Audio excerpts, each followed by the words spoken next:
I think everyone in the world, after you watch Charlie get publicly executed, sensed fear. If you were in the public sphere, I think you probably felt, whoa, chill. Every person, I think, realized, wow, this is not, we're in politics, and we are now seeing what the political system is, and they are willing to kill for power.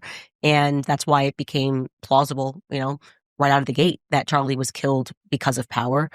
Before they even came out with kind of the ridiculous story about the 30-06 and the Superman neck, and because he eats carrots, whatever it is, people sense that there's a possibility here that the world could be this evil.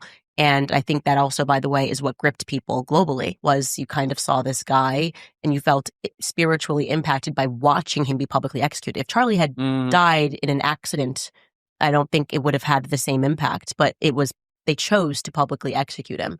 And so, yeah, of course, there was an element of, okay, this is getting real.